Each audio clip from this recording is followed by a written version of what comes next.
Pada waktu itu, Raja Salomo menyuruh para tua-tua Israel dan semua kepala suku, yakni para pemimpin puak orang Israel, berkumpul di hadapannya di Yerusalem untuk mengangkut tabut perjanjian Tuhan dari kota Daud, yaitu Sion. Maka pada hari raya di bulan Etanim, yakni bulan ke-7, berkumpullah di hadapan Raja Salomo semua orang Israel. Setelah semua tua-tua Israel datang, maka imam-imam mengangkat tabut itu. Mereka mengangkut tabut Tuhan dan kemah pertemuan dan segala barang kudus yang ada dalam kemah itu. Semuanya itu diangkut oleh imam-imam dan orang-orang Lewi. Tetapi Raja Salomo dan segenap umat Israel yang sudah berkumpul di hadapannya, berdiri bersama-sama dengan dia di depan tabut itu, dan mempersembahkan kambing domba dan lembu sapi yang tidak terhitung dan tidak terbilang banyaknya. Kemudian imam-imam membawa tabut perjanjian Tuhan itu ke tempatnya di ruang belakang rumah itu, di tempat Maha Kudus, tepat di bawah sayap kerub-kerub. Sebab kerub-kerub itu mengembangkan kedua sayapnya di atas tempat tabut itu, sehingga kerub-kerub itu menudungi tabut serta kayu-kayu pengusungnya dari atas. Kayu-kayu pengusung itu demikian panjangnya, sehingga ujungnya kelihatan dari tempat kudus yang di depan ruang belakang itu, tetapi tidak kelihatan dari luar. Dan disitulah tempatnya sampai hari ini. Dalam tabut itu tidak ada apa-apa selain dari kedua loh batu yang diletakkan Musa ke dalamnya di Gunung Horeb, yakni loh-loh batu bertuliskan perjanjian yang diadakan Tuhan dengan orang Israel pada waktu perjalanan mereka keluar dari tanah Mesir. Ketika imam-imam keluar dari tempat kudus, datanglah awan memenuhi rumah Tuhan, sehingga imam-imam tidak tahan berdiri untuk menyelenggarakan kebaktian oleh karena awan itu. Sebab kemuliaan Tuhan memenuhi rumah Tuhan. Pada waktu itu, berkatalah Salomo, Tuhan telah menetapkan matahari di langit, tetapi Ia memutuskan untuk diam dalam kekelaman. Sekarang aku telah mendirikan rumah kediaman bagimu, tempat engkau menetap selama-lamanya. Kemudian berpalinglah raja, lalu memberkati seluruh jemaah Israel, sedang segenap jemaah Israel berdiri.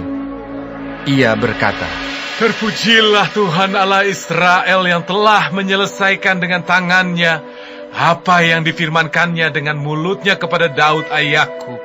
Demikian, sejak aku membawa umatku Israel keluar dari Mesir, tidak ada kota yang kupilih di antara segala suku Israel untuk mendirikan rumah di sana sebagai tempat kediaman namaku. Tetapi aku telah memilih Daud untuk berkuasa atas umatku Israel.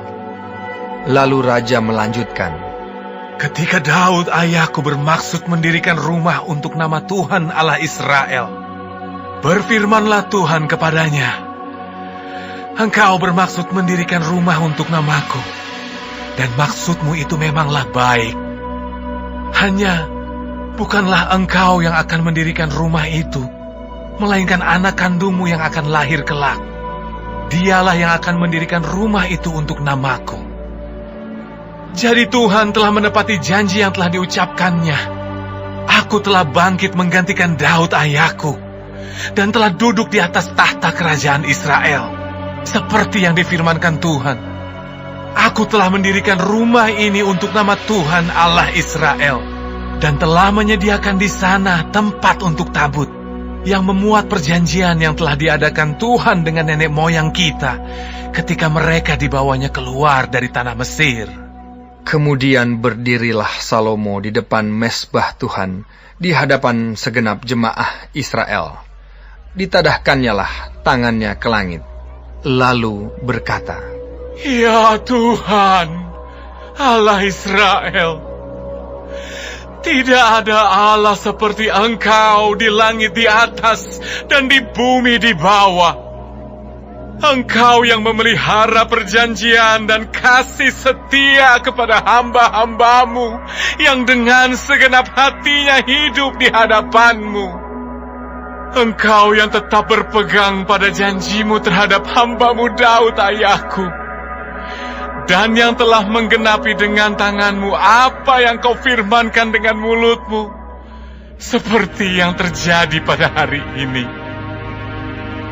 Maka sekarang ya Tuhan Allah Israel, peliharalah apa yang Kau janjikan kepada hamba-Mu Daud ayahku, dengan berkata, keturunan-Mu takkan terputus di hadapanku, dan tetap akan duduk di atas tahta kerajaan Israel, asal anak-anak-Mu tetap hidup di hadapanku sama seperti Engkau hidup di hadapanku. Maka sekarang ya Allah Israel, biarlah kiranya menjadi nyata keteguhan janji yang telah Kau ucapkan kepada hamba-Mu Daud ayahku. Tetapi benarkah Allah hendak diam di atas bumi? Sesungguhnya langit, bahkan langit yang mengatasi segala langit pun tidak dapat memuat Engkau. Terlebih lagi rumah yang kudirikan ini. Maka berpalinglah kepada doa dan permohonan hamba-Mu ini ya Tuhan Allahku. Dengarkanlah seruan dan doa yang hamba-Mu panjatkan di hadapan-Mu pada hari ini. Kiranya mata-Mu terbuka terhadap rumah ini siang dan malam, terhadap tempat yang Kau katakan, namaku akan tinggal di sana. Dengarkanlah doa yang hamba-Mu panjatkan di tempat ini. Dan dengarkanlah permohonan hamba-Mu dan umat-Mu Israel yang mereka panjatkan di tempat ini, bahwa Engkau juga yang mendengarnya di tempat kediaman-Mu di sorga. Dan apabila Engkau mendengarnya, maka Engkau akan mengampuni. Jika seseorang telah berdosa kepada temannya, lalu diwajibkan mengangkat sumpah dengan mengutuk dirinya, dan dia datang bersumpah ke depan mezbah-Mu di dalam rumah ini, maka Engkau pun kiranya mendengarkannya di sorga, dan bertindak serta mengadili hamba-hamba-Mu, yakni menyatakan bersalah orang yang bersalah dengan menanggungkan perbuatannya kepada orang itu sendiri, tetapi menyatakan benar orang yang benar, dengan memberi pembalasan kepadanya yang sesuai dengan kebenarannya. Apabila umat-Mu Israel terpukul kalah oleh musuhnya karena mereka berdosa kepadamu, kemudian mereka berbalik kepadamu dan mengakui nama-Mu, dan mereka berdoa dan memohon kepadamu di rumah ini, maka Engkau pun kiranya mendengarkannya di sorga, dan mengampuni dosa umat-Mu Israel, dan mengembalikan mereka ke tanah yang telah Kau berikan kepada nenek moyang mereka. Apabila langit tertutup sehingga tidak ada hujan, sebab mereka berdosa kepadamu, lalu mereka berdoa di tempat ini dan mengakui nama-Mu, dan mereka berbalik dari dosanya, sebab Engkau telah menindas mereka, maka Engkau pun kiranya mendengarkannya di sorga, dan mengampuni dosa hamba-hamba-Mu umat-Mu Israel, karena Engkaulah yang menunjukkan kepada mereka jalan yang baik yang harus mereka ikuti, dan Engkau kiranya memberikan hujan kepada tanah-Mu yang telah Kau berikan kepada umat-Mu menjadi milik pusaka. Apabila di negeri ini ada kelaparan, apabila ada penyakit sampar, hama, dan penyakit gandum, belalang, atau belalang pelahap, apabila musuh menyesakkan mereka di salah satu kota mereka, apabila ada tulah atau penyakit apapun, lalu seseorang atau segenap umatmu Israel ini memanjatkan doa dan permohonan di rumah ini dengan menadahkan tangannya, karena mereka masing-masing mengenal apa yang merisaukan hatinya sendiri, maka engkau pun kiranya mendengarkannya di sorga, tempat kediamanmu yang tetap, dan engkau kiranya mengampuni, bertindak, dan membalaskan kepada setiap orang sesuai dengan segala kelakuannya, karena engkau mengenal hatinya, sebab engkau sajalah yang mengenal hati semua anak manusia, supaya mereka takut akan engkau selama mereka hidup di atas tanah yang telah kau berikan kepada nenek moyang kami. Juga apabila seorang asing yang tidak termasuk umatmu Israel datang dari negeri jauh oleh karena namamu, sebab orang akan mendengar tentang namamu yang besar dan tentang tanganmu yang kuat dan lenganmu yang teracung, dan ia datang berdoa di rumah ini, maka engkau pun kiranya mendengarkannya di sorga, tempat kediamanmu yang tetap, dan engkau kiranya bertindak sesuai dengan segala yang diserukan kepadamu oleh orang asing itu, supaya segala bangsa di bumi mengenal namamu, sehingga mereka takut akan engkau, sama seperti umatmu Israel, dan sehingga mereka tahu bahwa namamu telah diserukan atas rumah yang telah kudirikan ini. Apabila umatmu keluar untuk berperang melawan musuhnya, ke arah manapun engkau menyuruh mereka, dan apabila mereka berdoa kepada Tuhan dengan berkiblat ke kota yang telah kau pilih, dan ke rumah yang telah kudirikan bagi namamu, maka engkau kiranya mendengarkan di sorga doa dan permohonan mereka, dan engkau kiranya memberikan keadilan kepada mereka. Apabila mereka berdosa kepadamu, karena tidak ada manusia yang tidak berdosa, dan engkau murka kepada mereka, dan menyerahkan mereka kepada musuh, sehingga mereka diangkut tertawan ke negeri musuh yang jauh atau yang dekat. Dan apabila mereka sadar kembali dalam hatinya di negeri tempat mereka tertawan, dan mereka berbalik dan memohon kepadamu di negeri orang-orang yang mengangkut mereka tertawan, dengan berkata, kami telah berdosa, bersalah, dan berbuat fasik.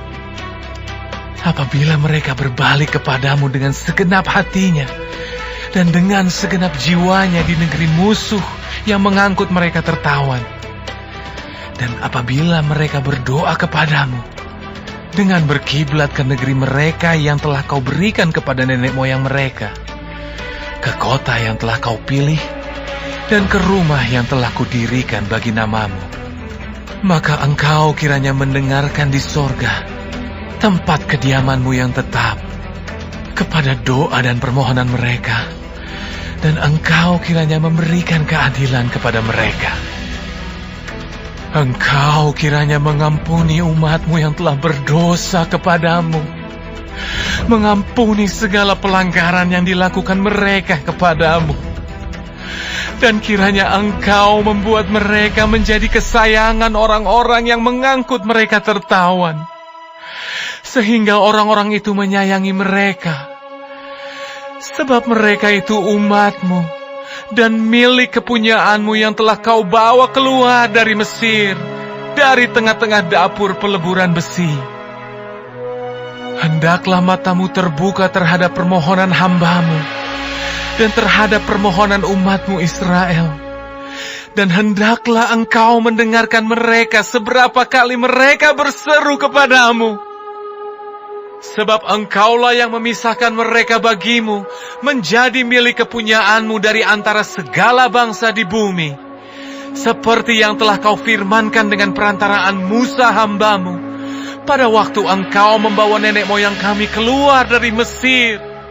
Ya Tuhan Allah.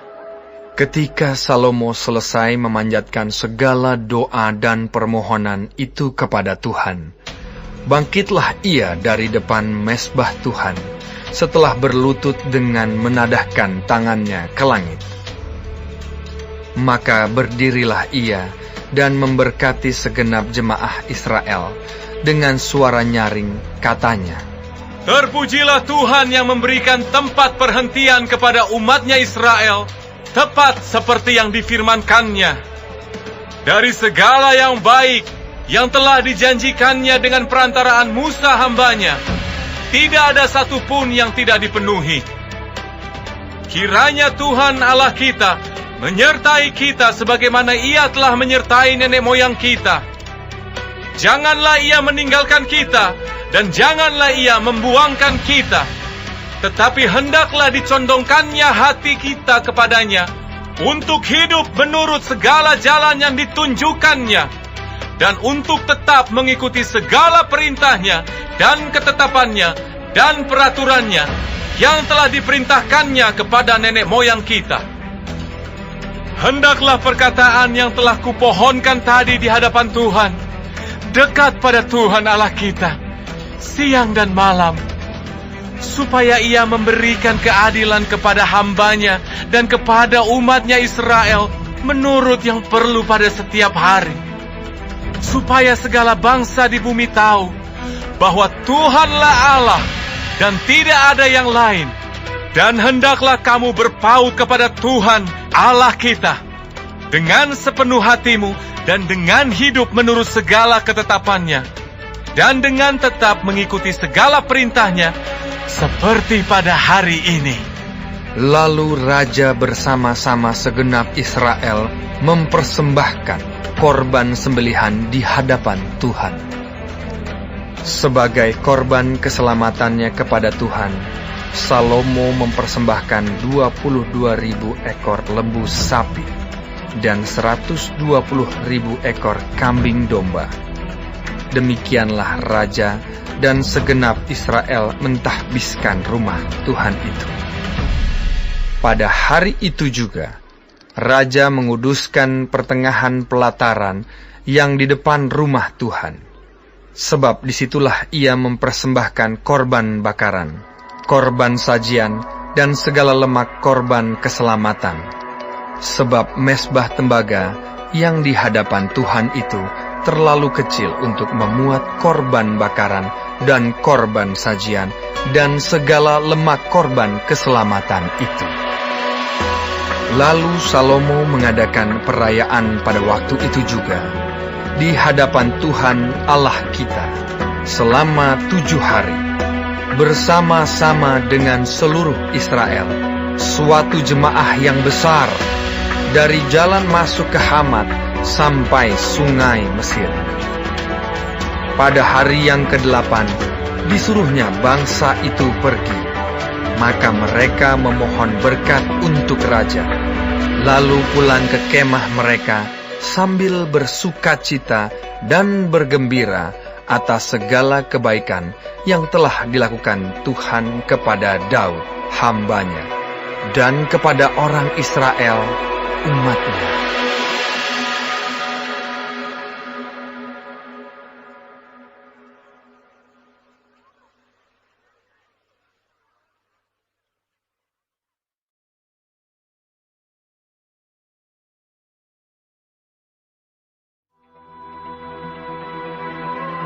Ketika Salomo selesai mendirikan rumah Tuhan dan istana raja dan membuat segala yang diinginkannya, maka Tuhan menampakkan diri kepada Salomo untuk kedua kalinya, seperti Ia sudah menampakkan diri kepadanya di Gibeon. Firman Tuhan kepadanya, Telah kudengar doa dan permohonanmu yang kau sampaikan ke hadapanku.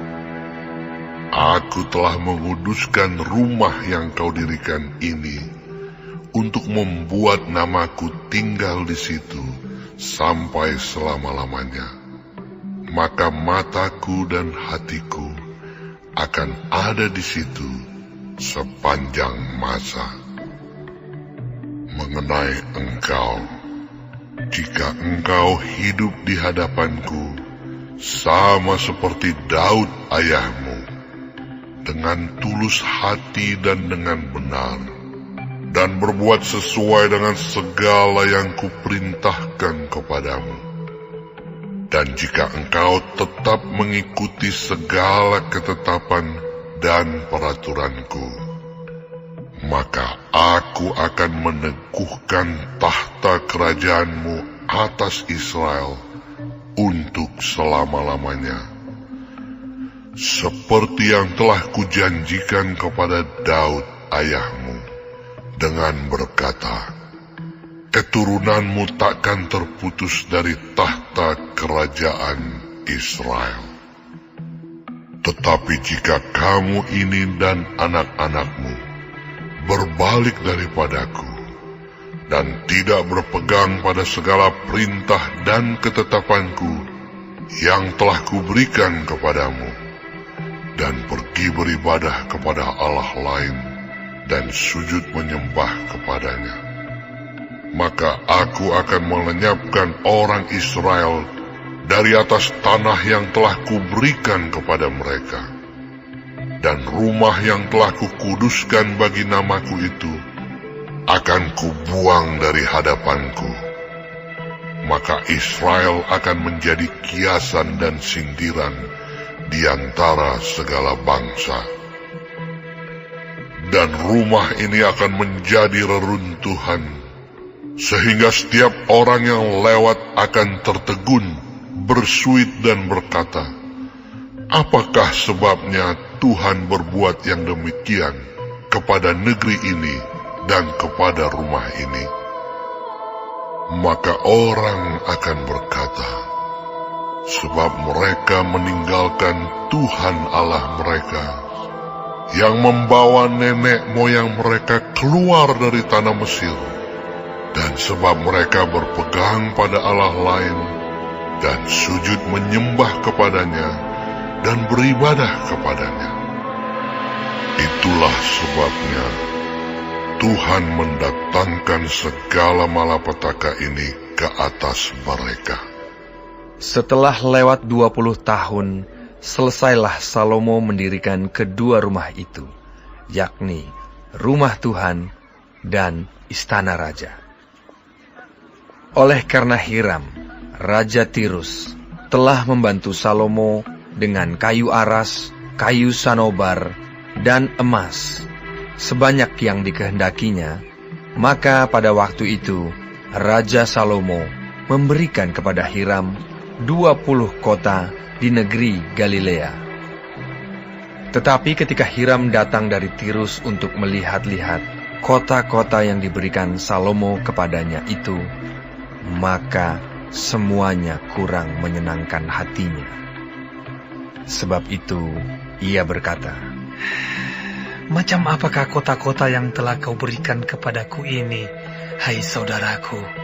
Maka orang menyebutkannya Tanah Kabul sampai hari ini. Adapun Hiram telah mengirim kepada raja 120 talenta emas. Beginilah hal orang-orang Rodi yang telah dikerahkan oleh Raja Salomo. Mereka dikerahkan untuk mendirikan rumah Tuhan dan istana raja dan Milo dan tembok Yerusalem, dan juga untuk memperkuat Hazor, Megido, dan Gezer. Sebab Firaun, Raja Mesir, telah maju berperang dan merebut Gezer, lalu membakarnya dan membunuh orang-orang Kanaan yang diam di kota itu. Kemudian diberikannya kota itu sebagai hadiah kawin kepada anaknya, istri Salomo. Maka Salomo memperkuat Gezer. Lagi pula ada orang Rodi yang dikerahkan di Bet Horon Hilir, di Baalat, di Tamar, di padang gurun, yang ada di negeri Yehuda. dan di segala kota perbekalan kepunyaan Salomo, di kota-kota tempat kereta, di kota-kota tempat orang berkuda, dan di mana saja Salomo menginginkan mendirikan sesuatu, di Yerusalem atau di Gunung Libanon atau di segenap negeri kekuasaannya. Semua orang yang masih tinggal dari orang Amori, orang Het, orang Feris, orang Hewi, dan orang Yebus, yang tidak termasuk orang Israel, yakni mereka yang masih tinggal di negeri itu, dari keturunan bangsa-bangsa itu, dan yang tidak dapat ditumpas oleh orang Israel, merekalah yang dikerahkan Salomo untuk menjadi budak rodi. Demikianlah mereka sampai hari ini. Tetapi orang Israel tidak ada yang dijadikan budak oleh Salomo, melainkan mereka menjadi prajurit, pegawai, pembesar, perwira, atau panglima atas pasukan kereta dan pasukan berkuda. Inilah pemimpin-pemimpin umum yang mengepalai pekerjaan Salomo. 550 orang memerintah rakyat yang melakukan pekerjaan itu. Segera sesudah anak Firaun pindah dari kota Daud ke rumah yang telah didirikan Salomo baginya, Salomo pun mendirikan Milo. 3 kali setahun Salomo mempersembahkan korban-korban bakaran dan korban-korban keselamatan di atas mezbah yang didirikannya bagi Tuhan, dan ia membakar korban api-apiannya di hadapan Tuhan. Demikianlah ia menyelesaikan rumah itu. Raja Salomo membuat juga kapal-kapal di Ezion Geber yang ada di dekat Elok, di tepi laut Teberau, di tanah Edom. Dengan kapal-kapal itu, Hiram mengirim anak buahnya, yaitu anak-anak kapal yang tahu tentang laut, menyertai anak buah Salomo. Mereka sampai ke Ofir, dan dari sana mereka mengambil 420 talenta emas yang mereka bawa kepada Raja Salomo.